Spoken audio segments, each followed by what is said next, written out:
No one in the control tower had ever seen anything like it. A state-of-the-art fighter jet, crippled in mid-air with two of its systems offline and its pilot barely conscious, spun wildly above the desert base while top commanders stood frozen, helpless. Highly trained pilots had scrambled to guide it down safely. Every effort failed. But just when all hope seemed lost and the situation was spiraling into tragedy, a single phone call changed everything. The general reached out to a forgotten man, someone the Air Force had long buried in its past. What happened next would go on to be taught in military academies worldwide, not just for the maneuver that saved the plane, but for the lesson it carried about redemption, purpose, and how sometimes the person you need most is the one you've already written off. Before we jump back in, tell us where you're tuning in from, and if this story touches you, make sure you're subscribed, because tomorrow I've saved something extra special for you. Major Harrison Cole was an aging mechanic on a civilian contract, stationed in the corner hangar of Hollow Rock Air Base, a facility buried deep in the Mojave Desert and known for its unforgiving winds and brutal training grounds. On paper, Hollow Rock was a simulation site for high-risk air combat scenarios, but behind those fences and concrete bunkers, it was the proving ground for America's most advanced aerial technologies. On this day, like most others, Harrison was wiping down the hydraulic actuator of a grounded prototype when the alert sirens blared across the base. At first, he barely looked up. Over the years, he'd grown numb to the drills and emergency exercises. But within moments, a subtle difference in the alarm's tone, followed by the distinct absence of follow-up instructions, made him set his tools down and step outside. The sky above Hollow Rock was a canvas of dusty gold and smoky blue. Cutting through that airspace was the silhouette of a craft he recognized instantly, a Mark 7 Raptor variant, barely in full circulation, one of only 3 cleared for real-time simulation with active weapon-lock diagnostics. Its right engine was streaming flame, and a trail of jagged black smoke curled behind it like the tail of a dying comet. Ground crews shouted into radios, and commanders raced in and out of the operations room, but all eyes turned skyward where the pilot, Captain Jenna Ruiz, was clearly losing altitude, control, and consciousness. Jenna had been one of the Air Force's youngest elite pilots. Smart, precise, and fearless, she was the kind of flyer whose instinct could override malfunction. But even she had never encountered a failure cascade like this, where both the hydraulic backup and stabilizer assist went offline due to a mid-air power surge. The Mark 7, for all its advancements, was notoriously unforgiving when it came to electrical rerouting. She was manually controlling a $90 million craft with 2 out of 5 critical systems compromised at an altitude that would soon make ejection fatal. 3 jets had already been deployed to flank her, trying to guide her down. Each time they offered new instructions, she either failed to respond or gave garbled replies. One pilot even attempted to intercept and force a low-speed drag assist, but the turbulence risked pushing them both into a stall. The base commander, General Whitmore, stood at the heart of the chaos, radio pressed to his ear, watching as minutes stretched into lifelines and options evaporated in real time. In a moment of desperate silence, someone in the tower mentioned a name, Harrison Cole. The same Cole who decades ago had set records in maneuver theory and anti-failure flight simulations. The same man who'd walked away from active service under classified circumstances that no one dared to speak of. Cole, now nearly 60, and forgotten by the brass who once honored him, had been relegated to wrench turning and component maintenance under a civilian contract, a quiet end to what could have been a legendary career.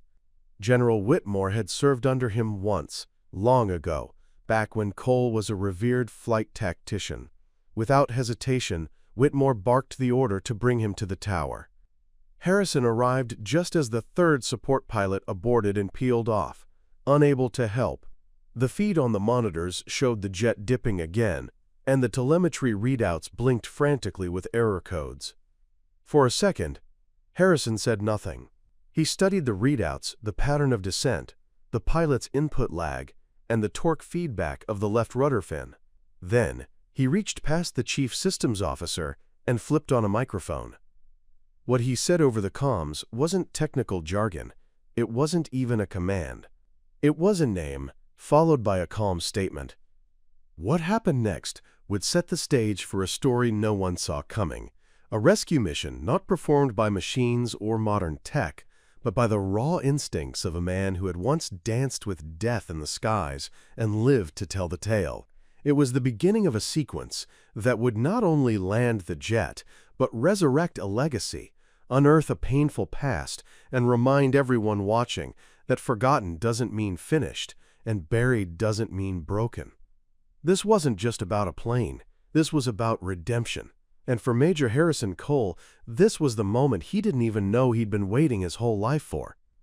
Major Harrison Cole woke up every morning at 5:30 sharp, not because he had to, but because old habits were hard to break. He lived in a modest off-base trailer set at the fringe of Hollow Rock's boundaries, where the desert stretched like a blank sheet in every direction, and the wind blew fine grains of sand into every crevice of his windowsill. The inside of his place was neat, orderly, and impersonal, like a temporary barrack that had somehow become permanent over the years. The only remnants of a previous life were a folded American flag in a triangular case on the shelf, and a faded, black-and-white photograph of a younger Harrison standing next to a prototype jet with his arms slung casually over the wing, grinning like he owned the sky. These days, the man who once held entire briefings in his flight suit now changed into oil-stained coveralls and worked 12-hour shifts, fixing hydraulic leaks and adjusting software servos. His title was Civilian Technician, Level 3. Most of the younger airmen barely knew who he was, and those who did only spoke his name in whispers, accompanied by a shrug or a half-remembered rumor. He didn't mind the quiet. Not anymore. There had been a time when silence felt like exile, like punishment. But after 20 years of being pushed to the periphery of the very institution he'd once helped shape, Harrison had learned to live without the noise of ambition. He didn't attend base events, avoided mess hall chatter, and rarely visited the officers' club. His world was routine and contained. Coffee black and bitter at dawn, tools organized by size and utility in the hangar by 0600, and a lunch break he never took with anyone else. Most of the new recruits assumed he was just another contractor, another burnt-out mechanic scraping together retirement hours. None of them knew that the man who now fixed their landing gear once designed the emergency combat override system they practiced with in simulations. None of them knew that Harrison Cole had once been called the mind in the sky, a flight strategist whose instinct for aerial dynamics was second only to his pioneering work on reactive flight stabilization in compromised conditions. But something had happened back then, something that had wiped his name from textbooks and landed him behind a workbench instead of in front of a command center.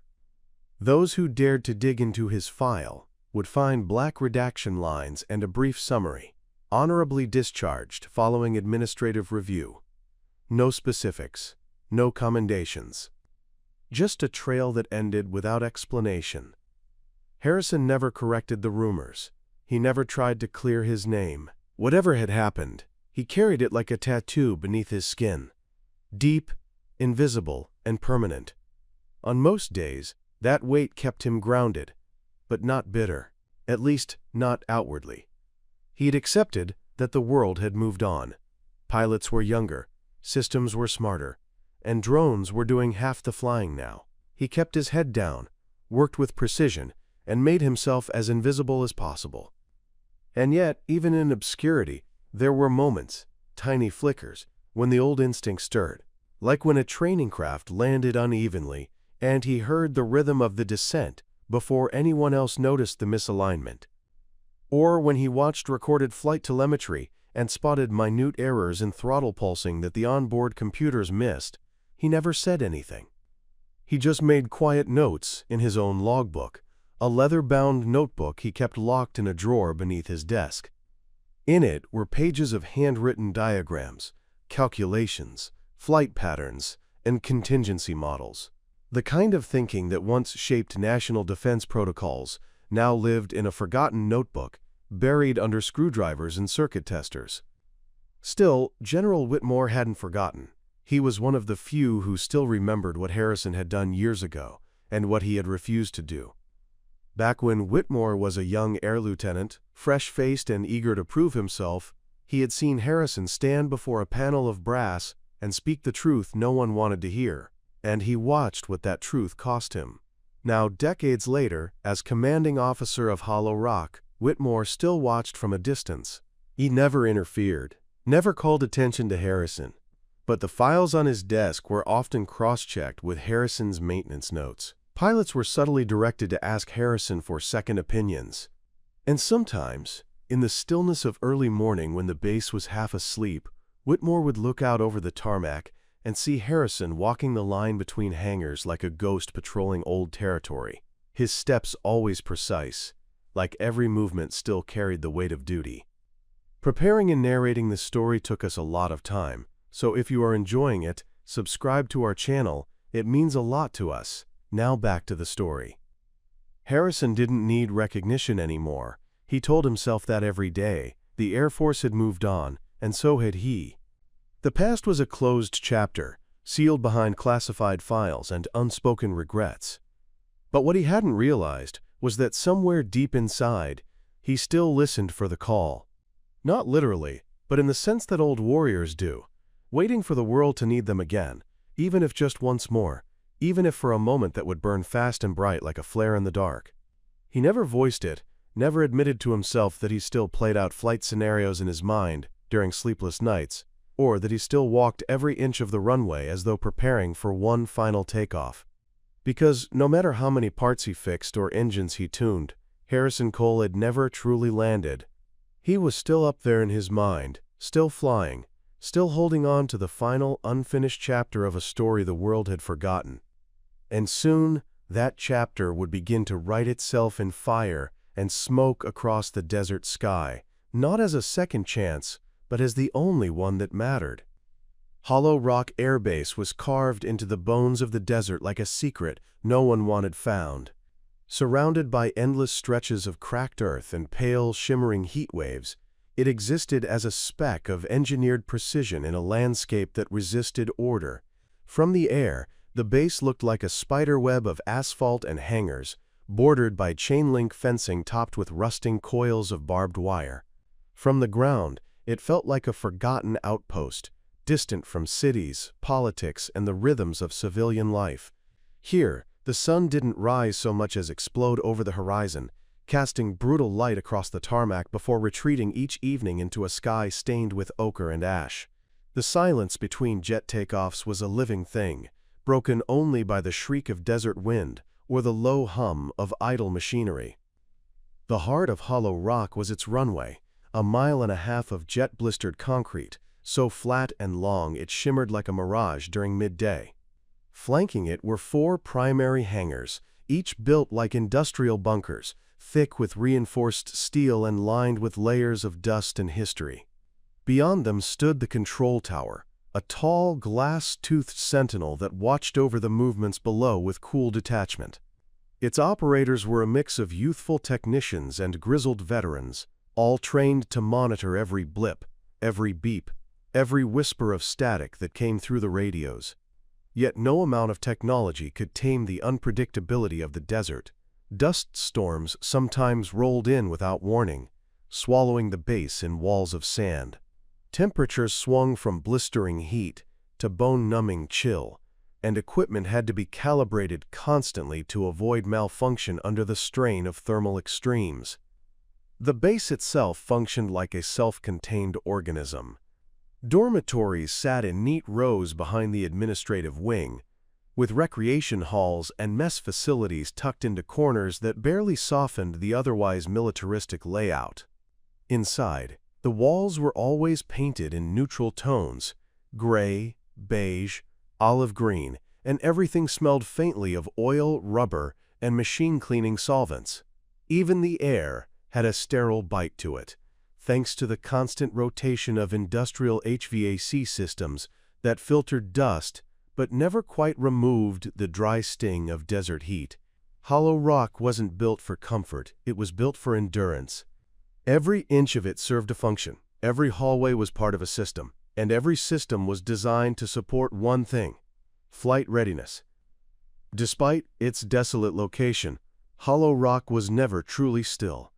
Day and night blurred into a rhythm of activity, each dictated by the schedule of test flights, simulation drills, and maintenance cycles.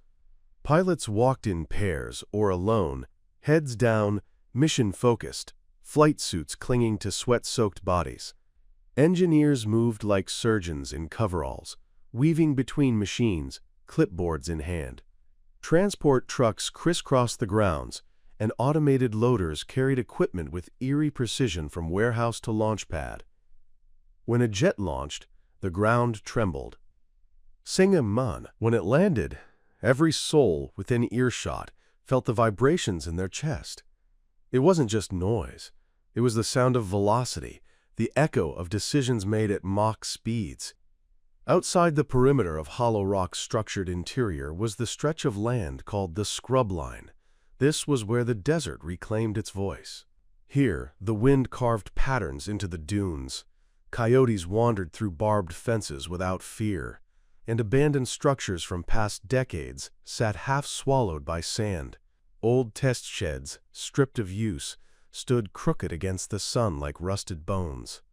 It was in this area, on the edge between order and wilderness, that Harrison Cole's trailer stood, a modest shelter surrounded by discarded parts and covered in wind-blown grit. His location wasn't part of the base's official residential plan. It was a leftover lot, a forgotten section from when the base had expanded years ago. But it suited Harrison. From there, he could see the whole runway, trace the outline of jets as they tore through the sky, and disappear back into solitude without being noticed. What made Hollow Rock different from other air bases wasn't its size or even the caliber of the technology it housed. It was the philosophy embedded in its operations. This was a place of last tests, final flights, the edge of possibility. Many of the aircraft flown here had no official designation yet. Some weren't even acknowledged by the Department of Defense. These were the ghosts of future wars, experimental models, unproven weapon systems, and designs still in prototype. Every pilot stationed here understood the risks. Crashes happened. Malfunctions weren't rare. Flight at Hollow Rock meant dancing on the edge of catastrophe, with a grin under your oxygen mask. It was a place for the daring, the brilliant, and the expendable. And among them, no one had dared to believe that Harrison Cole, the old mechanic in Hangar C, might still belong to that league of extraordinary minds. But even within the rigid design of Hollow Rock, cracks existed. The newer recruits came and went like a tide. The seasoned veterans were slowly retiring out. The chain of command grew increasingly bureaucratic, relying more on AI-assisted guidance systems and remote diagnostics than on gut instinct. There was an unspoken tension between the past and the future here, between those who trusted flight by feel and those who trusted code. Hollow Rock was advancing, yes, but not all progress meant wisdom.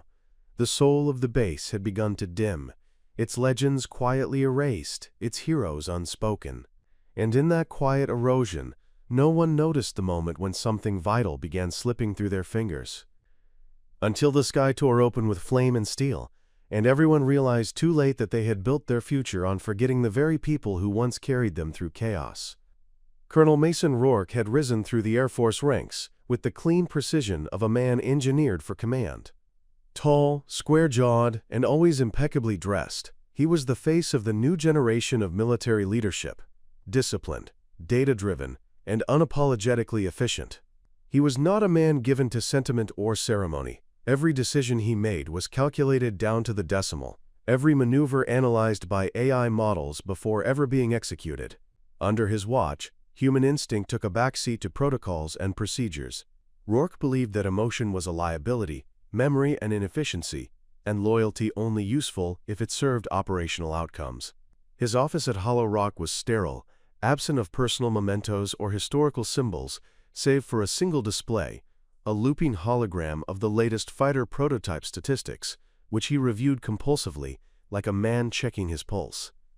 When Rourke was appointed as Director of Operations for the Mark 7 Raptor integration program, it was clear to everyone that his allegiance was to progress, not people. His focus was on proving that the next phase of aerial warfare would not be won by instincts or legendary pilots, but by machines that flew cleaner, faster, smarter. In his briefings, he frequently cited failure rates attributed to, quote, human error, always followed by the assertion that automated systems would reduce those figures by half within the next 5 years. It wasn't that he disliked pilots. He simply didn't believe in their superiority anymore. He saw them as temporary placeholders, necessary only until the AI systems became fully autonomous. And in his mind, anyone who couldn't adapt to that new reality had no place in the cockpit or on the base. That mindset placed him at constant odds with the older personnel on site. General Whitmore, though technically higher in command, had been relegated to a more ceremonial role as Rourke gained control over mission logistics and protocol enforcement. Whitmore, with his silver hair and quiet wisdom, still held on to the idea that experience mattered, that flight was more than math and code. But Rourke's authority had grown quietly, bolstered by allies in Washington and data-backed performance reports that made his case look bulletproof. His tone was clipped, his orders final. He didn't waste time with explanations or tolerance for dissent. And the more he tightened the grip on hollow rock, the more the spirit of the place began to change. Rourke had made it a point to clean house. Several long-serving engineers had been quietly reassigned or offered early retirement packages. Legacy systems were being phased out in favor of newer, less field-tested ones. And oversight boards had been stacked with analysts who supported full autonomy within 5 years. In that climate, Harrison Cole was not just a relic. He was an embarrassment. A man who represented everything Rourke despised about the old guard. Unpredictable, emotional, scarred by a history that didn't align with the new vision. Rourke knew exactly who Cole was and what had happened to him all those years ago. He'd studied the redacted file during his onboarding, cross-referenced what little remained in the official archives. The classified incident involving unauthorized override during a weapons test flight. The testimony. The administrative purge. Rourke didn't see a hero in any of it. He saw someone who broke protocol and then refused to play the game that would have saved his rank. Rourke didn't have Cole removed. He didn't need to. Instead, he buried him in maintenance schedules and trivial assignments, assigning junior officers who knew nothing of Cole's past to oversee his work. Every recommendation Cole submitted was filtered through 3 levels of review. Every innovation he suggested was either denied or claimed by someone else. In meetings, Rourke never used his name. In reports, Cole was referred to only by title and serial number. Slowly, methodically, Rourke erased him from relevance. Because to allow Harrison Cole to re-emerge would be to admit that intuition, legacy, and human judgment still had value, and that would undermine everything Rourke stood for. But Rourke's influence didn't stop at administration. It bled into training programs, flight protocols, even psychological assessments. Pilots were now evaluated more on their compliance with system feedback than their independent judgment. Errors were treated less as learning moments and more as disqualifying flaws. Younger flyers, eager to rise through the ranks, mimicked Rourke's language. Terms like adaptive sync and protocol purity replaced the old slang of veteran pilots. Flight school cadets were taught to trust data over gut. And worst of all, fear replaced camaraderie. No one wanted to challenge a directive. No one wanted to risk being seen as non-compliant. The culture had shifted, and the air on base grew thick with caution instead of courage. Yet beneath the polished exterior of Rourke's command, cracks were forming. The very systems he championed were too new, too experimental. The Mark 7 Raptor, for all its brilliance, had known instabilities in its power relay synchronization. Reports had been filed, some of them even flagged by Cole himself in quiet memos, but Rourke had dismissed them, calling them the expected noise of system evolution. He preferred progress at speed to perfection at delay. And now, as that same aircraft struggled to remain airborne over hollow rock, hemorrhaging altitude while its pilot lost consciousness, those dismissed concerns were coming home like a boomerang forged in pride. But even then, as the crisis unfolded, Rourke resisted deviation from his systems. He cycled through emergency protocols, issued scripted commands to the flanking pilots, and authorized override attempts through automated tether systems. Every one failed. The jet didn't respond as expected. The algorithms couldn't account for the specific sequence of damage, and still, Rourke refused to cede control. When General Whitmore made the call to summon Harrison Cole to the tower, Rourke's expression remained unreadable, but the tension in his jaw betrayed the blow to his authority. He didn't protest. He knew better than to confront Whitmore directly, but his silence was full of contempt. Because if Harrison Cole succeeded where machines had failed, if a forgotten veteran solved the unsolvable with nothing more than instinct and memory, then everything Rourke had built his command on would begin to crumble, and he wasn't ready for that. Not yet. Not ever. It had been the same pattern for years, one that settled into place like a groove worn into concrete from too many footsteps along the same path. Harrison Cole would arrive at Hangar C each morning with his thermos of burnt coffee and a folded brown paper bag that held a sandwich he rarely had time to eat. He'd clock in at exactly 0600, though no one monitored him closely anymore, and begin his day by inspecting the same checklist he'd written himself on a clipboard, now frayed at the corners. Engines were serviced, struts inspected, diagnostic scans were double-checked against his own manual calculations, which he performed not with a tablet like the others, but with a well-worn graphing notebook he kept tucked inside his coveralls. Around him, younger engineers darted back and forth, their faces lit by glowing screens, their hands swiping through augmented schematics while relying heavily on pre-programmed calibration tools. They didn't ignore Harrison. Most were polite enough to nod in passing, but they didn't consult him either. He was a fixture now, a shadow that moved with purpose but rarely made noise, the ghost in the hangar who fixed what others overlooked and then vanished before the afternoon briefing. The ritual was one of necessity more than pride. Harrison had long accepted that his name wouldn't be called for input. He stopped attending strategic sessions years ago when it became clear that his questions only delayed the agenda. Still, he maintained his own silent cadence. He would spend hours bent over fuselages, checking wire bundles with his own handheld probes, running simulations in his head that modern engineers claimed were obsolete. When he noticed issues, a pattern in overheating across auxiliary thrusters, or a concerning delay in software sync when toggling from manual to autopilot, he wrote his observations in pencil, in neat block lettering, and submitted them through the standard reporting pipeline. Most of them disappeared into digital queues and were never acknowledged. Once in a while, a systems analyst would quietly apply a fix mentioned in his notes, but no one ever gave credit. It didn't matter. Harrison didn't seek validation. What mattered to him was the integrity of the aircraft, the safety of the pilot, and the unspoken code he still lived by, that in the air, everything matters, and nothing is too small to ignore. It wasn't just the machines that fell into patterns. The people did too. Pilots cycled through hollow rock like wind currents, quick to arrive, quicker to vanish. The new ones came in, brimming with confidence, armed with tactical jargon and clean uniforms, their eyes sharp from years of simulator training and coursework in combat theory. They followed routines like religion, morning briefings, simulation drills, review sessions, and practice flights. Everything was scheduled, everything tracked. They trained against AI opponents, learned how to respond to system alerts, and practiced emergency protocols designed to account for nearly every known variable.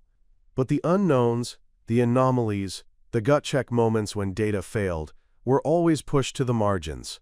Trust the system was the mantra. Deviating from the prescribed steps was discouraged. There was no room for improvisation in Rourke's culture, and yet Harrison saw the signs.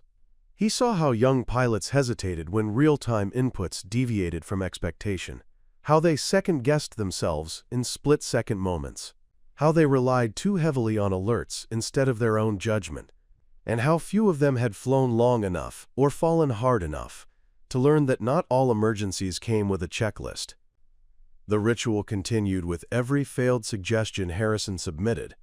It continued every time a system glitch he warned about was downplayed or buried in language that turned a design flaw into an anomaly of negligible operational risk. He'd watched as the Mark 7 series progressed from prototype to full-scale test, each new version sleeker and more autonomous than the last. And each time, he filed the same concerns. The electrical redundancy architecture was too centralized. The stabilization system, while revolutionary, was vulnerable to chain reaction failures when hit with high-frequency interference. The ejection protocol override required too many steps for a pilot already under duress. These weren't opinions. They were facts supported by data he had cross-referenced manually, but his reports gathered dust, even as the aircraft evolved past the reach of human correction. Over time, Harrison's presence became almost ceremonial. He was the old sentinel in the corner of the hangar, the man who spoke rarely but carried an air of quiet authority no one officially recognized. Some of the younger mechanics whispered that he'd once landed a jet with a blown engine during a blackout, using only analog instruments and a mirrored reflection on the ocean's surface. Others claimed he'd been grounded after defying a general's order during a live weapons test. No one knew the real story, and Harrison never confirmed or denied any of it. He let the rumors swirl because they served a purpose. They filled in the blanks people didn't care to read about. But beneath the layers of myth and routine, Harrison still worked like every bolt he tightened could be the one that saved a life. He still reviewed flight paths in the break room, still tested fluid dynamics against wind shear models on his own time, still walked the hangar line after midnight when no one else was around, eyes on the stars, listening to the echo of engines long since shut down. And so the ritual played out, day after day, month after month, until it became invisible. It became part of the base's rhythm, the background noise of operations running smoothly, until the day it didn't. Until the day the system failed, not just because of a glitch or a malfunction, but because the very people entrusted to lead had forgotten that progress without memory is just blind momentum. Until the day a jet hung dying in the sky, and no one in the tower could pull it down. That day, the pattern would finally break. But not because someone in power changed course, because the man no one listened to refused to stop watching. As the early evening sun dipped toward the horizon, casting long golden rays across the dusty runways of Fairburn Air Base, a tense and heavy atmosphere lingered over the control tower. Every screen, every radar dish, every voice over the intercom spoke one urgent, unified concern: the incoming bird in distress. The damaged fighter jet, call sign Viper 2, continued its approach, with its right wing still partially shredded from an aerial collision during a mid-air formation exercise gone wrong. The left landing gear was jammed, the flaps barely responded, and fuel levels were critical. The onboard systems had failed to compensate, and all three on-base pilots assigned to guide the descent had failed to land it in simulation drills under similar conditions. The weight of impending disaster pressed down on every officer and technician like a lead blanket, until the general's voice broke through with one command that had already begun to alter the trajectory of fate. "Bring in Elias Mercer." In a barely lit hangar across the field, Elias Mercer sat in an aging metal chair, a mug of stale coffee cooling beside him, his eyes fixated on a dusty photo of Squadron 19 from the Gulf Rift conflict. His old team, long disbanded, mostly retired, a few buried. Though age and quiet had claimed his youthful fire, something in his frame still spoke of readiness, a discipline hardwired into his every movement. When the door creaked open and Colonel Ramirez appeared, Elias didn't need to be told. The urgency in Ramirez's eyes said it all. Without asking questions, Elias rose, took one final sip of coffee, and followed the colonel into the cold evening air. As they crossed the tarmac, Ramirez tried to brief him quickly. The pilot aboard Viper 2 was a promising young recruit named Lieutenant Darren Vaughn, barely 23, with excellent simulation scores but minimal real-world flight hours, under extreme pressure. The onboard AI systems had gone offline following the damage, and manual controls were touchy at best. Darren was physically uninjured, but rattled. They had only minutes to figure something out before the fuel reserves would no longer support another flyby. Elias, absorbing all of it in silence, simply nodded, his jaw tight. There was no hesitation in his step, only the faint echo of something coming alive again, something long buried beneath years of civilian quiet. Inside the control tower, Elias took his seat beside the comms officer who slid over a headset. Everyone else in the room stood back, watching. Many had only heard stories. Some dismissed them as embellished legends of a man whose instincts bordered on the supernatural. They said Mercer once landed a tailspun F-16 with only half a wing, guiding it down in monsoon winds using little more than grit and sixth sense. They said he trained with blindfolds, flew without radars, and could sense engine failure just from vibration through the throttle. But stories meant little in the face of real danger. What mattered now was action, and Elias wasted no time. "Viper 2, this is Falcon Black," he said, using his old call sign, his voice low and even. On the other end, a shaky breath came through. "Falcon Black, this is Viper 2. You're real? I mean, are you the Mercer?" Elias ignored the question and responded with controlled authority, instructing Darren to ease back on the yoke by precisely 3 degrees and tilt left by 2. As the damaged jet struggled to stabilize, Elias guided him not just with technical orders but with presence. He narrated the environment in detail, anticipating air turbulence before it happened, advising on when to ignore the plane's feedback systems, and how to override faulty hydraulics manually using an outdated protocol that hadn't been taught in over a decade. Every instruction came with perfect calm, and the uncanny sense that Elias knew the jet's behavior better than the onboard diagnostics ever could. Meanwhile, down below, a special emergency landing crew prepared the foam runway and positioned fire trucks on either side, bracing for what could become a fireball. The base's intercoms were silent now. Everyone had stopped what they were doing to listen. From kitchen staff to junior cadets, even visiting personnel from allied bases had tuned in. Elias's voice rang out like a lifeline, steady and unshakable. No emotion, no panic, just purpose.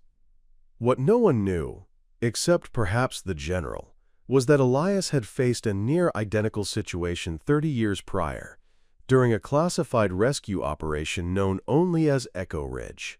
That night, he had been forced to land a crippled reconnaissance aircraft with zero visibility, a broken rudder, and an injured co-pilot who was slipping in and out of consciousness.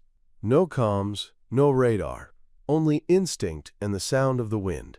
He never spoke of it afterward, but now, echoes of that night returned, not in panic, but as a roadmap. He was no longer the man he once was, but his experience had not aged. It had fermented into something sharper, more focused. As Darren's voice cracked with uncertainty, Elias interjected with a quiet line that carried more weight than any order. "You're not flying that jet alone. You've got my eyes now." Darren exhaled hard, then responded with a steady tone that hadn't been there a moment earlier. "Understood, Falcon Black." The damaged fighter curved into final descent, every second ticking like a drumbeat toward either redemption or disaster. And still, Elias showed no fear, no doubt. His body might have aged, but in that control tower, with a headset clutched in his weathered hands and a damaged bird in the sky trusting only his voice, Elias Mercer was once again airborne, guiding the impossible home.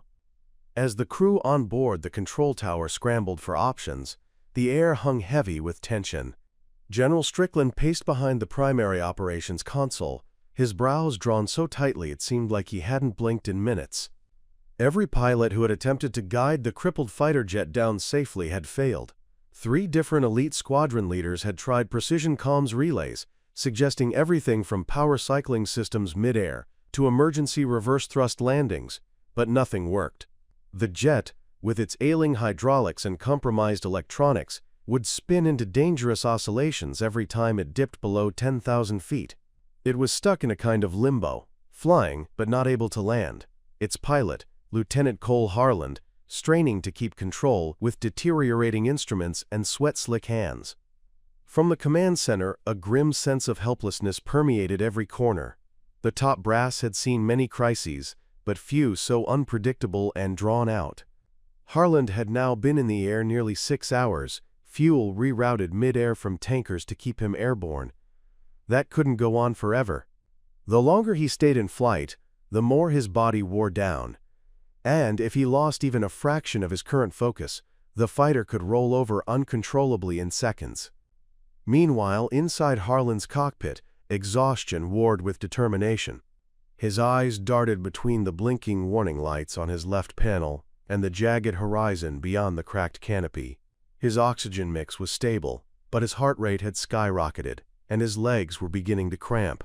He had replayed every possible maneuver, every emergency protocol he knew, but each scenario ended the same way, with a catastrophic crash. Still, he clung to the stick like it was his lifeline. Jaw clenched, sweat dripping into his eyes. Down below, emergency crews stood by on multiple runways, foam trucks ready, medics on standby, fire units poised like statues under flashing red lights. Yet no one moved. Everyone waited, breath held, as if the skies themselves held dominion over the outcome. Inside the tower, Lieutenant Commander Shea was scrolling frantically through archived landing protocols when a voice broke the tension. It wasn't from a comms feed or another pilot. It was General Strickland himself, who had finally stopped pacing. His eyes had drifted over to the portraits, lining the back wall of the control room. Photos of past commanders, legends of the Air Force, whose tactics were studied but rarely tested in modern-day simulations. One photo, in particular, seemed to catch his attention. A stern but calm man in his late 50s, weathered face, steel-gray mustache, and a gaze that seemed to stare through the decades. It was Colonel Aldrich Vance, a name long forgotten by many, buried under layers of reorganizations, retirements, and protocol updates. But Strickland remembered. Years ago, when Strickland himself was a young officer still in the shadow of combat school, Aldrich Vance had been a maverick, known for landing aircraft others had deemed doomed, for pulling off inverted landings in heavy winds, and for saving more than one pilot when things had gone sideways. He was also a thorn in the side of bureaucracy, dismissive of red tape, often challenging chain-of-command decisions if he believed pilots' lives were on the line. The general's mind whirred like an engine brought back to life. He turned sharply to Shea, asked for a personnel access panel, and began typing. Most assumed Vance had retired and disappeared into obscurity, maybe into the hills of Montana or the beaches of Alaska. Yet records showed he was still alive, technically listed as inactive reserve. Strickland picked up the secure line himself, not wasting a second. The room fell silent. No one dared interrupt. After a few rings there was a click, followed by static, and then a gruff voice. Strickland didn't waste time on pleasantries. He explained the situation, summarized the damage, the pilot's current state, and the failed landing attempts. Then he asked the unthinkable. Would Vance consider coming in? The silence that followed was longer than expected. Then Vance exhaled slowly and said he needed 10 minutes to get dressed and 30 to reach the base. 50 if traffic was rough. Strickland gave the nod, then turned to the team. They didn't need a speech. They knew what this meant. They were putting the life of a young pilot and a multi-million-dollar aircraft in the hands of a man who hadn't stepped foot in a military cockpit in over a decade. But deep down, a flicker of hope lit inside them. When the best couldn't do it, maybe the forgotten had the answer. Meanwhile, Harlan's voice broke through the radio feed again. His tone was slower now, more strained. "Sir, I can hold altitude for maybe another 20 minutes. Systems are spiking again. I think I've got one more pass in me, tops." The general leaned into the mic and said, "Hold steady, Lieutenant. Help is on the way. And he knows how to land ghosts." Harlan didn't understand what that meant, but the certainty in Strickland's voice gave him a reason to hold on just a little longer. Back in the tower, preparations were underway to reroute a backup runway for Vance's approach. Ground crews replaced fresh indicator flags. Techs prepped the simulator room. Vance might need a few minutes to review the fighter's modified specs. And in the quiet corners of the base, older pilots, those who had once trained under Vance, began to whisper to each other, not with doubt, but with reverence. The maverick of midfield was returning. The man who landed fireballs and walked out without a scratch, the one they said could fly blindfolded with one hand. If anyone could save Harlan and bring that jet home, it was Aldrich Vance. In the control tower, the atmosphere had taken on a new intensity. General Mendez's presence had transformed it from a room of frantic desperation into a place teetering between hope and skepticism.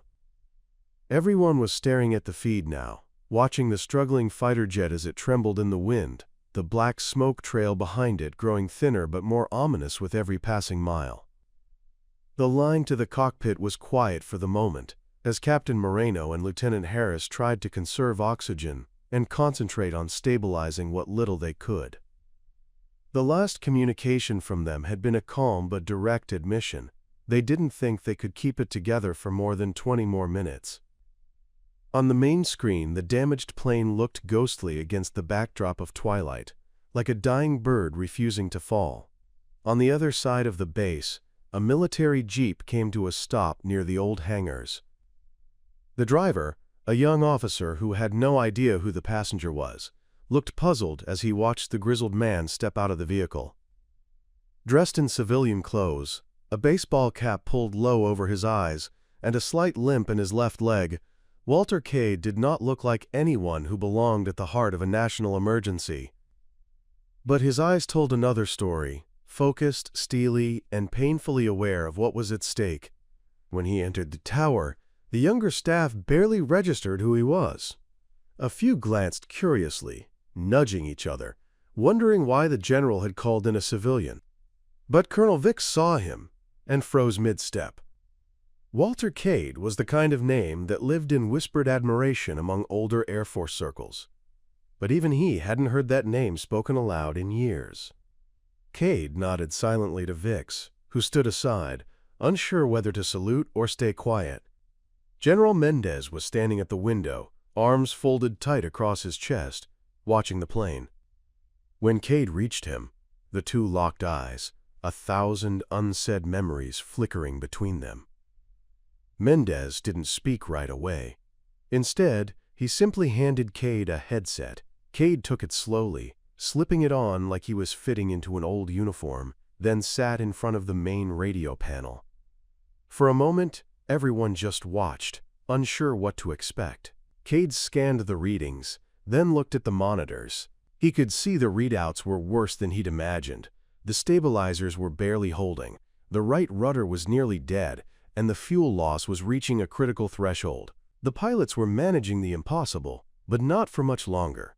Cade leaned forward and spoke, his voice calm and gravelly, like sandpaper over steel. "Captain Moreno, Lieutenant Harris, this is Walter Cade. I used to fly that bird back when it was new. I'm going to talk you through this. You're not coming down alone." Inside the cockpit, Captain Moreno glanced at Harris in disbelief. That name, Cade, echoed like a myth from training manuals. He fumbled to reply, but Cade's voice came through again, firmer this time. "Don't waste breath asking questions. Just trust me. Let's get you home." Cade immediately began giving instructions, not just the standard protocol, but the kind of micro-adjustments and instinctual techniques only someone who had danced with death in that exact aircraft could know. He instructed Moreno to reduce airspeed slightly by manipulating the pressure in a secondary hydraulic line that wasn't even listed in their usual emergency handbook. He told Harris to reroute auxiliary power through an alternate node to stabilize the failing rudder. It was like watching someone perform surgery through intuition and scars. In the tower, engineers who had spent years writing the flight manuals now looked at each other, stunned. They hadn't considered half of what Cade was suggesting, but each time they checked the readings, they saw stabilization. Small, but real. It was working. Cade's tone never rose, never wavered. He told them when to breathe, when to brace, when to push a little harder than protocol would suggest. And slowly, impossibly, the aircraft began to respond. On the screen, the shaking subsided. The roll evened out. The jet was still limping, still badly wounded, but it was no longer on the brink of spiraling out of the sky. It had a direction, a path.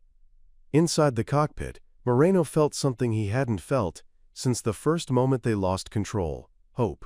Cade was narrating every move like a man who had lived this moment 100 times, and in a way, he had. Long ago, on a classified mission, Walter Cade had landed a jet with near-identical failures, using nothing but gut instinct and raw experience. It hadn't made the news. It had never been acknowledged in official logs. But General Mendez had been there. And he remembered. That's why he made the call. In the tower, the crowd grew still. Some were taking notes, others staring in awe. For the first time in hours, the crushing pressure lifted slightly. Mendez stood behind Cade, not saying a word, just watching. Remembering the kind of warrior Cade had been, and still was. Cade, for his part, wasn't thinking about legacy or redemption. He was thinking only of getting those boys on the ground. Every breath, every second, every flicker of turbulence was a battle. But with each passing moment, they were winning. Barely, quietly, miraculously. The mood inside the command center shifted into something tighter than fear and heavier than panic. It became expectation. The kind of breathless, collective suspension that occurs just before a miracle or a disaster. Every pair of eyes remained glued to the screen as the fighter jet, with its battered wing and flickering systems, coasted across the airspace like a wounded bird fighting gravity's grip. In the center of that pressure sat Commander Holloway, his hands folded, eyes fixed on the telemetry. But no one was watching him. They were watching the old man seated beside him, the man with the weathered jacket and hands that trembled only slightly. Russell Kane's voice had gone quiet again. No more cryptic metaphors or strategic advice. He had fallen into what the staff later called pilot silence, the state of intense mental calculation that only seasoned veterans knew, where instinct took over and time seemed to stop. While the room waited, Kane had entered that other world, one filled with altitude numbers, engine sounds, pressure readings, and the invisible currents of air that a pilot learned to feel deep in their bones. Captain Reyes, still struggling with a dozen failing systems, held the stick in a white-knuckled grip. Despite everything, she had followed Kane's prior instructions exactly, and it had brought the aircraft to its current position, close enough to the base for a possible emergency landing, but still far from anything resembling a sure thing. The starboard wing had worsened, dragging down with every mile, and the stabilizer was on its final legs. If the descent wasn't initiated soon and with razor precision, they would either stall out too high or slam into the ground too fast. Holloway leaned in quietly toward Kane and said they were entering the final window. Kane didn't respond at first. He lifted his head slightly, eyes scanning the data one more time, then exhaled the kind of breath only a man who's walked through fire can release. Without looking at anyone, he spoke. "She has one shot. Tell her to take the drift bank over the eastern ridge. She needs to feel the plane shift, just slightly. When the nose dips, count to 3. Then, nose up, flaps half. Glide in with 0 throttle. No corrections, no panic." The room went dead silent. Holloway relayed the instruction. The flight techs frowned. Many didn't think it would work. That kind of gliding maneuver with such a damaged aircraft was the kind of thing you'd hear about in war legends, but Reyes followed it without hesitation. Her voice, though strained, carried a sense of strange calm now. Perhaps, somehow, Kane's presence had transferred to her. The plane tilted. For a second, it looked wrong, like it might spiral. But then the dip came, exactly as predicted. She counted, adjusted, then brought the nose up. The flaps moved into position. The aircraft, incredibly, began to descend not in chaos, but in control. It was gliding, the kind of gliding that made every control tower operator hold their breath. The eastern ridge neared. Kane's hand hovered in the air like he could feel the plane through the atmosphere. His eyes followed an invisible path no radar could see. The nose dipped again, but Reyes corrected it, precisely as instructed. Below, emergency crews scrambled across the tarmac, foam trucks positioned, medics standing by. No one believed this would end without a crash. But then, something happened that later became legend at the base. Kane, who had been silent for another 30 seconds, whispered just loud enough for the audio tech to pick up. "Tell her to trust her hands. She's not flying with them. She's flying with me now." Holloway repeated the line, and for reasons even Reyes couldn't explain later, it felt like Kane was truly there in the cockpit. The last mile came fast. The landing gear had partially deployed, one tire jammed, the others uncertain. But Kane didn't tell her to pull up. He didn't tell her to correct. He simply said, "Let it go. Let the sky give you back to the ground." The fighter jet approached the runway, tilted slightly, then descended in a long arc. It touched down. The right wheel sparked as it failed to lock properly. The aircraft screeched, veering slightly. But Reyes held it. The landing didn't collapse. It dragged. It sparked. It left a trail of scorched rubber, but it stayed on the ground. When the plane finally rolled to a dead stop just meters from the foam wall barrier, the silence inside the command center shattered. Cheers erupted. Hands slammed onto consoles. Several officers leapt to their feet. Holloway slumped back, his hands covering his face in sheer disbelief. But Kane didn't cheer. He closed his eyes and nodded once, as if saluting a memory only he understood. Captain Reyes was safe. The plane was on the ground. And the impossible had been done, not by the newest tech or the fastest response team, but by an old veteran they had nearly forgotten existed. Outside, as the canopy opened and Reyes was lifted down, visibly shaking and overwhelmed, she said only one thing to the first officer who approached her. "He flew it. I was just the hands." And in that moment, everyone watching understood. Russell Kane hadn't just helped her land. He had reached through decades of silence, through fear and failure, and flown that broken aircraft from the depths of memory and instinct. It wasn't just a rescue, it was a resurrection. The roar of the storm intensified as the crippled jet thundered above the base, its shadow fleeting over rows of steel hangars and concrete barracks. Inside the command tower, tension rose like the tide, suffocating and unrelenting. The airmen, once confident in their simulations and protocols, now stood frozen by the growing realization that their systems, training, and modern instinct had met their limit. General Marcus Raines, despite his rank and decades of decorated service, stood at the edge of the radar display in humbled silence, watching the flickering blip of the wounded Falcon -8 drift into another uncertain pass. For the last hour, all attempts to manually override the faltering systems had failed.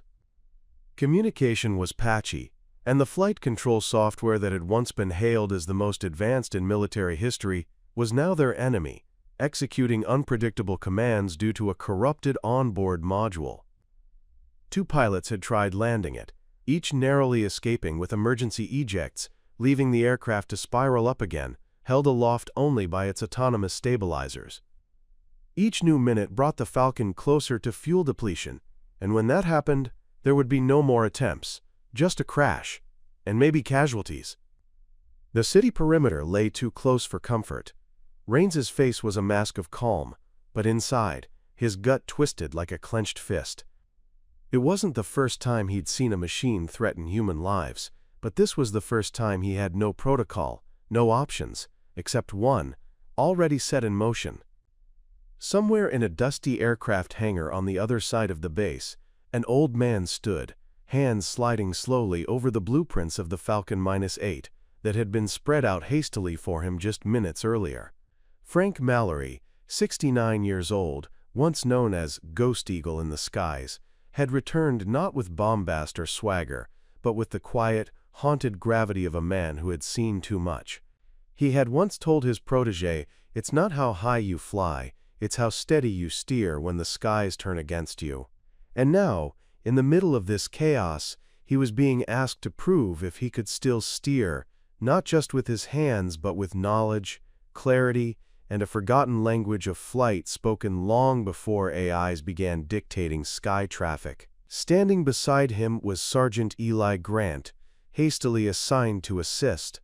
Eli watched in reverent awe as Frank's eyes scanned the system's specs, then shifted to the diagnostic readouts pouring in from the control tower.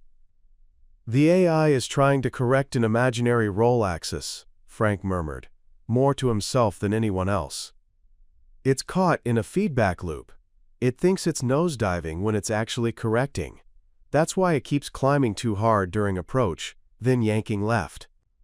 Eli blinked, unsure how Frank could interpret data that others had stared at helplessly for hours.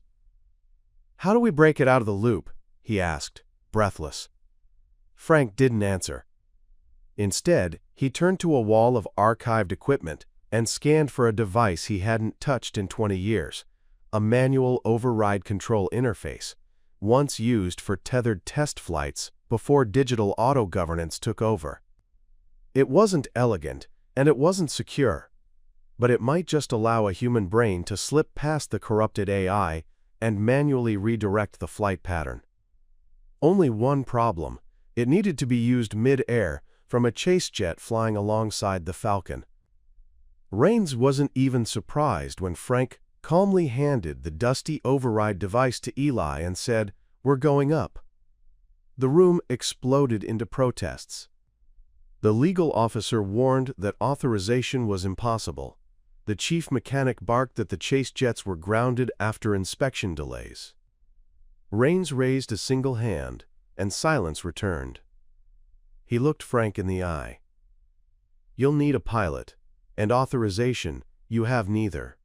Frank simply nodded. "Then I'll fly it myself." The room erupted again. It had been 21 years since Frank had flown. Even then, he'd retired with 2 fused vertebrae and a permanent tremor in his right wrist. And yet, standing there, his frame slightly stooped, his hair silvered by time and regret, there was something unmistakably unshakable about him. He wasn't seeking glory. He was answering a question only he could. "It's not just about saving that aircraft," he said to the room, quiet but firm. "It's about proving the soul of a pilot still belongs in the cockpit." Minutes later, the final approval came, bypassing protocols entirely, thanks to Raines. In an unprecedented move, they cleared a backup F-15EX, not equipped for combat, but fast and stable enough to reach the Falcon's side. Mechanics scrambled to prepare the aircraft, retrofitting the old override connector and confirming the device could feed a stable input stream. Meanwhile, the Falcon made another pass, this one lower, more erratic. On the ground, Frank suited up slowly, each motion heavy with the weight of not just gear, but years. Every strap, every buckle seemed to pull up memories buried beneath medals and old stories, of crewmates lost, missions that had no winners, and of a time when he had once made a decision that cost lives. He carried all that with him now as he climbed into the cockpit of the F-15EX. Eli climbed into the rear seat, his eyes wide. "You good?" he asked, almost whispering. Frank stared out at the horizon. "Let's go talk to a ghost," he said, and the engines ignited with a scream. The base watched in reverent silence as the chase jet lifted, its form slicing through the storm-churned sky toward the failing Falcon. Rains exhaled and whispered to no one in particular, "Godspeed, old friend." But even he could not have predicted what would happen next, when man, machine, and memory collided high above the earth. Colonel Jaden Cortez stood alone in the darkened control tower, his gaze fixed on the faint glimmer of a distant shape in the sky that flickered in and out of radar. The entire base had fallen into a tense, eerie silence, the kind that wrapped itself around every bone, tightening with each passing second. They had tried everything: run simulations, attempted comm relays, deployed emergency air escorts, but nothing was working. The damaged Ares 9 was limping across the sky like a wounded bird, and Captain Nolan Cruz, brilliant though he was now approaching the point of mental and physical breakdown. Every attempt he made to stabilize the jet ended in a near stall or dangerous spiral. What was left of its rudder had jammed in an odd angle. Its hydraulic pressure was dropping fast, and the backup systems were beginning to fail. And just as dire, Nolan himself had gone quiet.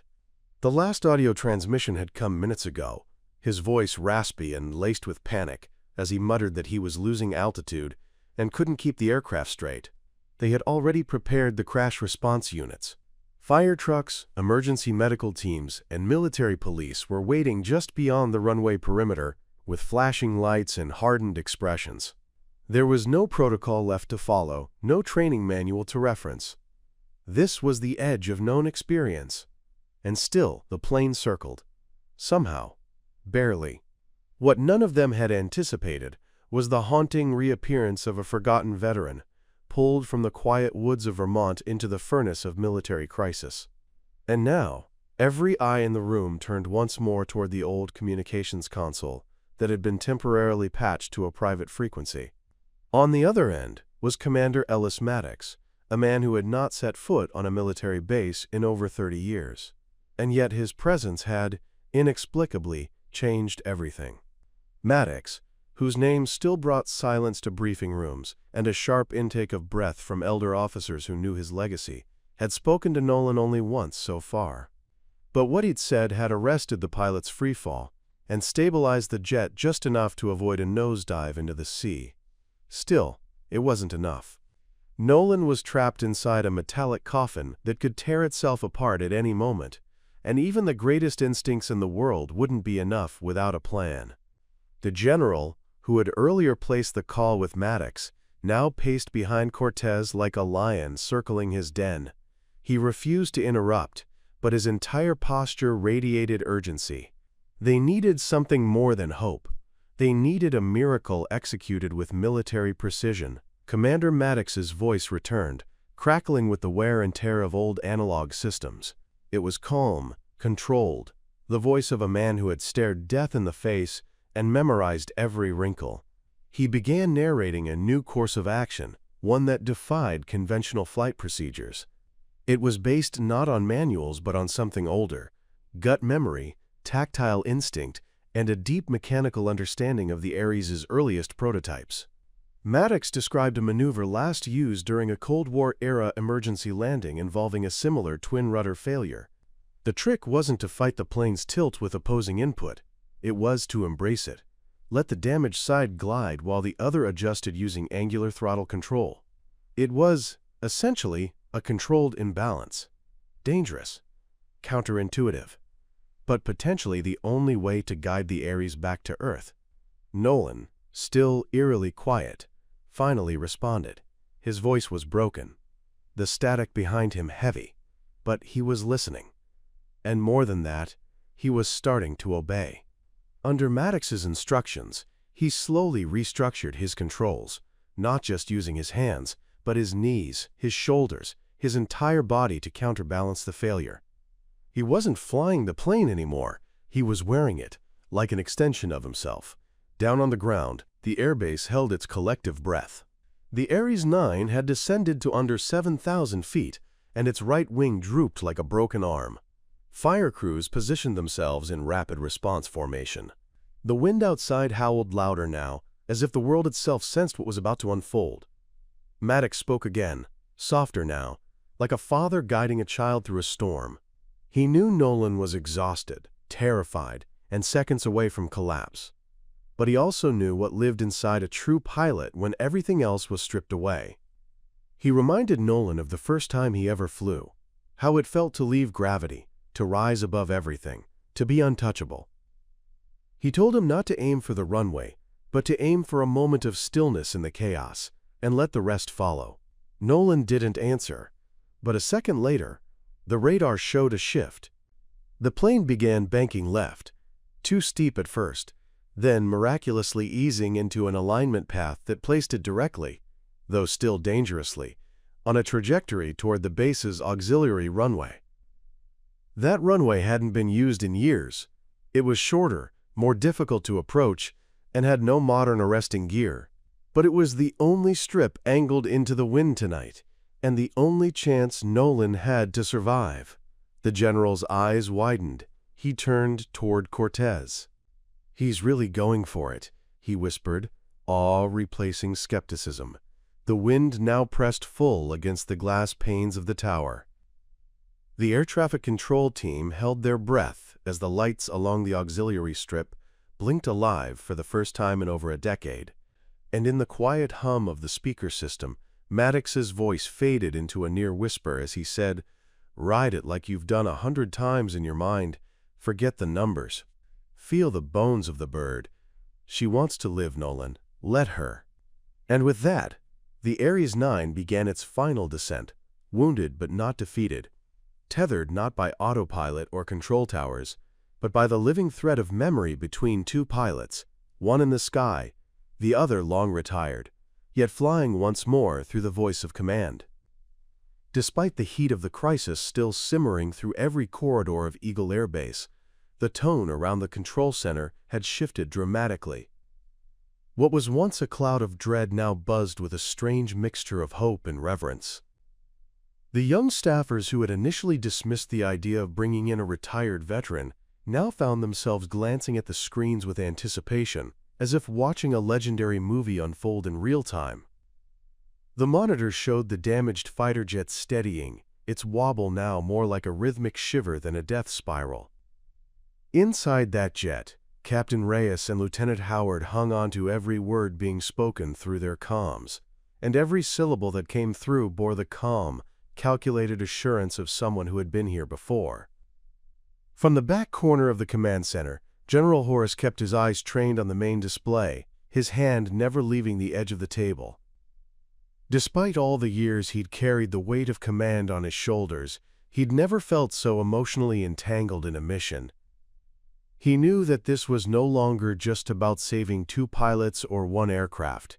It was about legacy, pride, and making peace with a decision made years ago that had haunted him ever since. He watched as Donovan Callahan, a man he'd once grounded for going beyond the rules, now taught his current best pilots how to survive the impossible. Donovan's voice was a steady metronome of instruction, his words devoid of panic but laced with urgency. He told them when to tilt, when to throttle down, when to ignore their instruments, because their instruments no longer understood what the jet was doing. He navigated them by feel, instinct, and a mental map of the aircraft that he had memorized decades ago. On the runway, engineers were scrambling to prepare an emergency landing setup. Thick foam was being sprayed, arrestor cables were being stretched, and ambulances stood by with engines running. Everything was being executed, as per Donovan's request, and no one questioned his decisions anymore. His method was unorthodox, even by crisis standards, but it was working. The tension on the comms shifted slightly when Reyes announced that one of the hydraulic systems had given out entirely. For a moment, panic crept back into the voices of the technicians and aides in the room, but Donovan didn't flinch. He instructed them to reroute what little pressure remained into the secondary flaps and use reverse thrust sparingly. Every decision now carried the weight of consequence, but he delivered them with a tone that inspired faith. He began describing the runway approach like a poetic dance, emphasizing that the jet must glide in like a feather, not because it was elegant, but because even the smallest jolt could cause structural collapse. The fire suppression crew radioed in that they were ready and in position, and the tower began redirecting all other aircraft to hold patterns or alternate bases. This landing was to be exclusive. It was the kind of moment that would define careers or end them. Back in the operations room, a young flight officer named Ingrid stepped forward and whispered to General Horace that satellite footage had captured the jet's full mid-air damage. She handed him a tablet showing infrared outlines and surface rupture data. Horace's eyebrows raised. The extent of the structural compromise was even worse than initially assumed. A wing spar had cracked down the middle. Landing wasn't just difficult, it bordered on miraculous. He passed the tablet to Donovan, expecting him to react with concern, or, at the very least, caution. But Donovan only nodded once, eyes never leaving the live feed, and said, "We'll bring her home anyway." He began adjusting his instructions, compensating for the new data without changing his tone, as if he'd known this level of failure all along and had simply planned accordingly. The final approach was underway. The fighter jet circled wide to reduce altitude without flaring the flaps too much. The last phase of descent would be crucial. Any miscalculation, and they would either overshoot the runway or slam down with too much force. Donovan reminded the pilots that there would be a moment when the ground would feel like it was rushing toward them too fast. He told them to trust the timing, trust their hands, and trust the ghost memory of the machine itself. At 200 feet, the base was silent. Every eye, every breath, every heartbeat was locked onto the descent. The plane dipped, then leveled, and just when it seemed they were coming in too shallow, a gentle nudge on the rear stabilizer brought the nose up by a fraction of a degree. Enough. Enough to align with the foam-covered strip. The landing gear, half broken and buckling, made contact with a screech that tore through the comms. Sparks flew. One of the tires exploded. The rear tail dragged. But the aircraft held. It skidded, veered slightly left, caught the arrestor cable, and jerked violently to a halt. The cabin burst open. Emergency crews rushed in. From the back of the control room, a breathless cheer erupted. But Donovan didn't move. Not at first. He was still listening to confirm the status of Reyes and Howard. The voices came in, shaky, emotional, but alive. Both men were intact. Mission successful. It wasn't until those final confirmations that Donovan finally sat back, hands dropping to his lap, the ghost of a smile tugging at the corners of his lips. But his eyes, they didn't shine with victory. They shimmered with quiet relief and something else, something deeper, the burden of redemption. With dawn breaking over the base, golden light spilled across the tarmac, revealing the jet's battered frame still tethered in its holding area, untouched since its emergency return the previous evening. Technicians moved quietly and respectfully around it, as though the aircraft had become sacred overnight, a relic from a battle not fully understood. The entire hangar carried the weight of reverence, as if collectively holding its breath for what was to come. Inside the operations room, General Archer stood once again with his hands clasped behind his back, peering at the updated schematics of the Falcon 9D. The damage had been mapped meticulously. Dozens of reports now confirmed what they already feared. The structural integrity of the right landing strut was beyond normal repair, and the AI-controlled recovery systems had shut down in mid-flight. Worse, the redundant flight computer, which normally assumed control during high-stress landings, had corrupted data in its gyroscopic sensors. In layman's terms, the jet could neither land on its own nor respond correctly to pilot input during descent. In short, it had no safe way to land. Again. Every pilot on base had volunteered for the second attempt, but Archer had denied them all. Their courage wasn't in question. But courage wasn't the missing piece anymore. It was knowledge. It was intuition. It was instinct honed not by modern simulation pods, but by raw experience, something only one man on base possessed, and he wasn't technically even on base. Gerald had been escorted that morning to an old, quiet hangar once used for classified drone testing in the early 2000s. Now it stood as a ghostly shell, filled with scattered equipment and dusty panels. It was far from the gleaming halls of command, but he didn't mind. He preferred silence when preparing.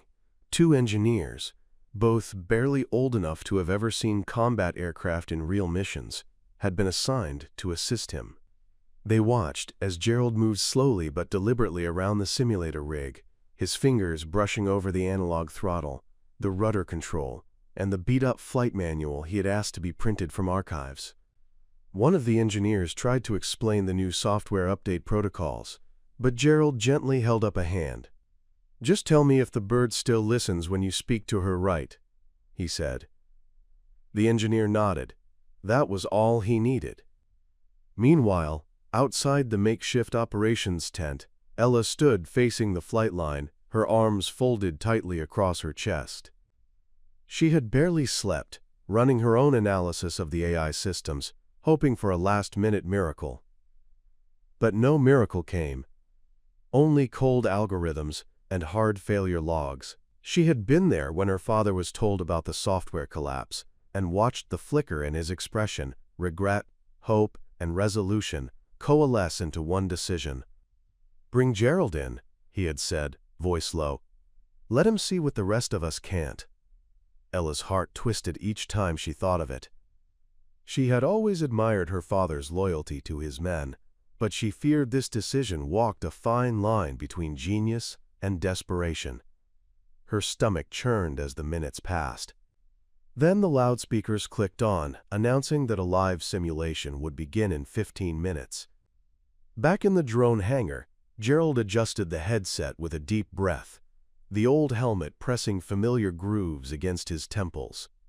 The simulator flickered to life. The engineers working behind the glass in the adjacent tech room looked at each other and waited. The simulated sky opened above him, and the cockpit shimmered into place. Just as in real life, the aircraft came pre-damaged, with malfunctioning controls and the corrupted landing interface. He took the yoke. The first descent began. Every twitch of the aircraft jolted with unpredictable ferocity, as if the plane itself were trying to buck him off. Gerald's jaw clenched, his eyes narrowing into that old familiar tunnel vision, where time slowed, and every mechanical vibration became a message. He let the plane dip slightly further than recommended, counting on the left side flaps to correct the yaw imbalance manually. The engineers watching held their breath. No simulator pilot had made it beyond 10 seconds before the system crashed them into the virtual tarmac. Gerald went 12, then 15, then 20. At 30 seconds, the bird began to veer violently left. Most pilots tried to correct with the rudder, but that caused a wing stall. Gerald didn't. Instead, he eased the throttle back to 85% and let gravity assist the rotation, leveling the aircraft naturally before gently pulling the nose up with only fingertip pressure. The landing gear extended, then immediately locked halfway. He didn't panic. He rerouted hydraulic pressure manually and used a reserve command to trick the system into completing the extension sequence. The jet screeched across the virtual runway. Sparks flew. But it stayed grounded, landed, intact. The simulation ended. In the silence that followed, the engineers stared in disbelief. Then one stood up and whispered, "He did it." Across the base, word spread like wildfire.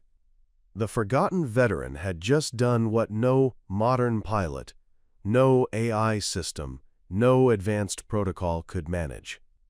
In a synthetic world designed to mirror every chaotic heartbeat of the real one, he had brought the impossible jet down, not because of upgraded software, not because of flashy sensors, but because he remembered how to feel the plane, because he spoke its language. In the command room, General Archer heard the confirmation and lowered his head for a moment, silent. Then he turned to his team and said, "Prep the jet. We go live at 1,800 hours." Gerald, for his part, simply stepped out of the simulator, removed his helmet, and looked toward the window. Beyond the hangar, the real jet waited, broken and proud. And this time, it knew someone was coming who understood. The moment Colonel Travis emerged from the operations room, his face pale and his hands trembling slightly, it was clear something monumental had just transpired. The air around the command center felt different, less like the chaos of war and more like the breathless silence after a storm. Everyone who saw the feed of the fighter jet gliding toward the base knew they had witnessed a miracle, but few understood the sheer scale of what had taken place in those final seconds. The tower crew erupted into spontaneous applause, while radar technicians stood frozen at their consoles, blinking at the screen as if their eyes might deceive them. On the tarmac, medics and ground crew sprinted toward the touchdown site, flanked by emergency responders whose faces had already relaxed from panic into astonishment. Inside the aircraft, Lieutenant Diaz sat slumped against his restraints, conscious but visibly shaken, sweat pooling at the base of his neck, heart hammering with disbelief. He had heard the final instructions in his earpiece, felt his own hands move in synchrony with a man he had never met, and watched as the cracked and failing machine obeyed commands it should not have been able to follow. He had seen the impossible made possible in real time. And though he didn't know the full story behind the man who had talked him down, he knew with certainty that his life had been handed back to him by someone who had no reason to intervene except that it was the right thing to do. At a modest distance from the landing strip, a military vehicle rolled to a stop near the secondary hangar, and from it stepped General Barrow, his uniform stiff with medals, his expression unreadable. He moved toward the plane without hesitation, brushing past security and medics, as if propelled by something stronger than protocol. For once, the legendary commander wasn't inspecting the outcome of an operation or briefing the press. He was heading straight for the source of the impossible. Near the perimeter of the control zone, a smaller group had gathered, senior officers, analysts, and engineers, all surrounding one man who looked completely out of place. Wallace Boone stood tall but humble, his frame weathered but alert, his eyes sharp as ever beneath a tangle of gray hair. He wasn't saluting anyone, nor did he expect a salute. He was simply watching the damaged aircraft come to a complete stop, his arms folded, as if ensuring the job had been done right. And when General Barrow reached him, there were no cameras, no reporters, no theatrics. Just a handshake that lasted longer than necessary, and a whispered thank you that held the weight of 1,000 unsaid acknowledgments. News of what had occurred began to spread beyond the base within hours. Though the official military report remained tightly worded, the truth could not be contained. Pilots and crew spoke quietly but passionately about what they had heard over the comms, the voice of an old veteran guiding a falling jet like it was a paper plane in his backyard. Some had tears in their eyes as they described how Boone's calmness had seemed to cut through their own fear, how his commands felt not like orders, but like reassurance, like gravity being gently reset. Among those who knew Wallace Boone's legacy, there was no surprise, but for the rest of the country, and soon the world, the reemergence of this forgotten Air Force legend became a headline too irresistible to ignore. Within 24 hours, articles began appearing online. "The man who landed a jet from his living room," one headline read.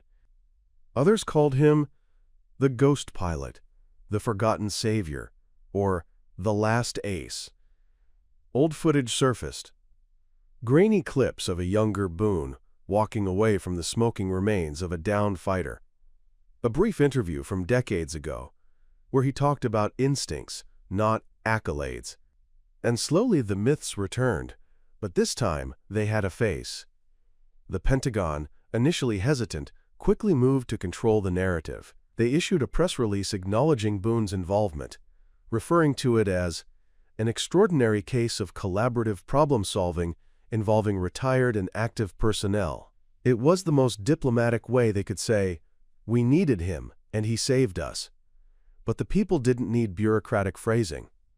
The public latched onto Boone's story not because it was flashy, but because it felt honest. It was the tale of a man who had been pushed aside, discarded by a system that valued newness over wisdom, only to return when it mattered most. Journalists camped outside his modest rural home. Neighbors brought him meals. Strangers wrote letters. A viral video stitched together snippets of the landing audio, with images of Boone from his flying days, set to stirring music, accumulating millions of views within days. Yet Boone himself remained largely silent. He didn't bask in the spotlight, didn't try to profit from the moment. He simply returned to his quiet life, walking his dog along the gravel road behind his house, answering only when someone asked directly. And even then, his answers were modest. But within the military, change was already stirring. Younger pilots began requesting access to older training footage. Flight instructors dusted off manuals that had been gathering digital dust. Leadership began informal discussions about the value of mentorship and how institutional memory might be preserved. The concept of emergency reactivation took on a new relevance, and several retired veterans received calls, not for combat, but for counsel. Boone's success had sparked a reconsideration of what it meant to serve and when that service truly ended. General Barrow, in a rare moment of openness, later spoke to a gathering of cadets and said, "Wisdom does not expire with age. Experience is not an obstacle, it's an asset. And sometimes, to move forward, you must first look back." As for Lieutenant Diaz, he made a full recovery and eventually returned to flying. But he flew differently now, not with fear or recklessness, but with a newfound reverence for the lineage he belonged to. He would often find himself repeating phrases Boone had used that day, mimicking the rhythm of the old pilot's voice in his own internal monologue. He even visited Boone once, unannounced, and the two men sat on the porch, watching a distant crop duster loop across the sky. No grand conversation, no philosophical exchange, just two pilots, separated by generations, but bonded by something deeper than age or rank, by a moment in time when trust, skill, and heart collided in the cockpit of a dying jet. In the weeks that followed the historic landing, the story of the forgotten veteran who had once again served his country under impossible odds spread like wildfire across every news outlet, military forum, and aviation blog around the world. Retired Master Sergeant Charles Chuck Hallberg, who had faded into the quiet rhythm of small-town life, was now a household name. The footage of the successful emergency landing had gone viral, not just because of the daring save or the sleek, trembling fighter jet coasting miraculously onto the runway, but because of the voice on the radio, the calm, gravel-toned cadence of a man who carried decades of experience in every syllable.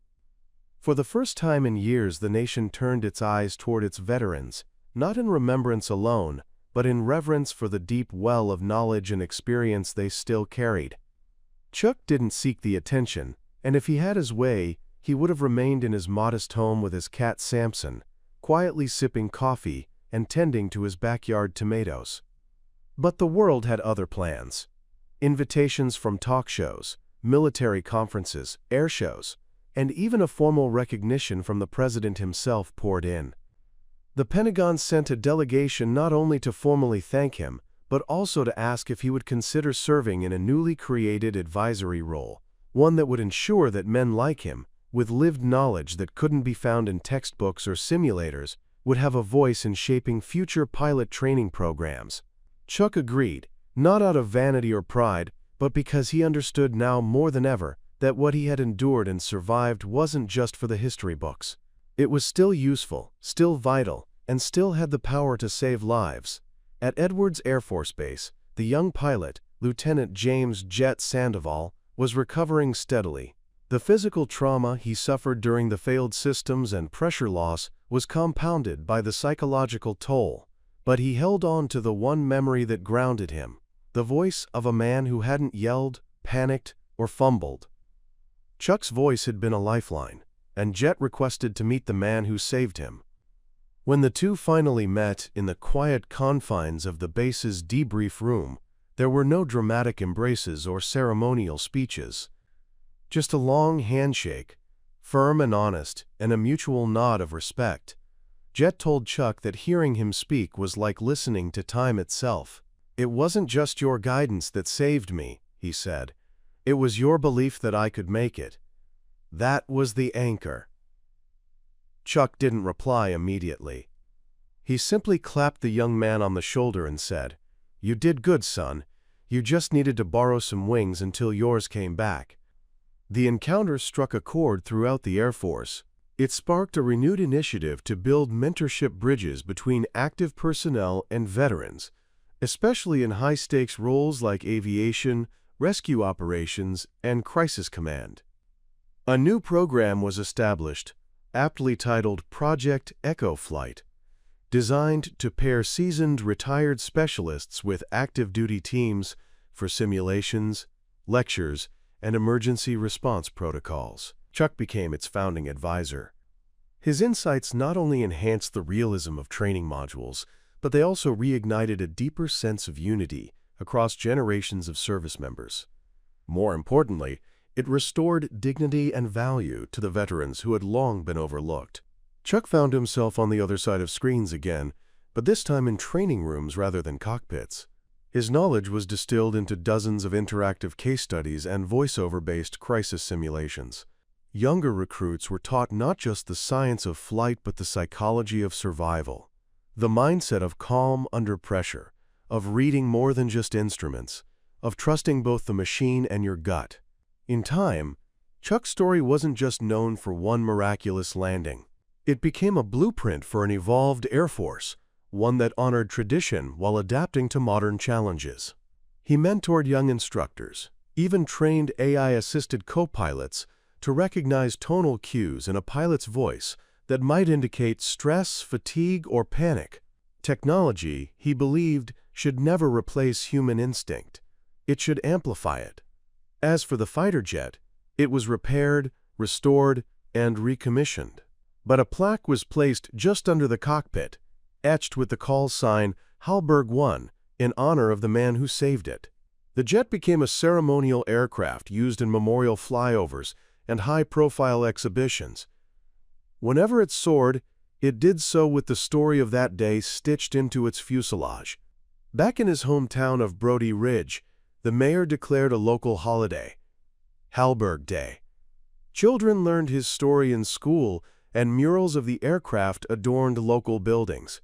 Chuck never sought these honors, but he didn't reject them either. He knew what they stood for, not just his own actions, but for every unsung veteran who still carried value, wisdom, and purpose long after their service formally ended.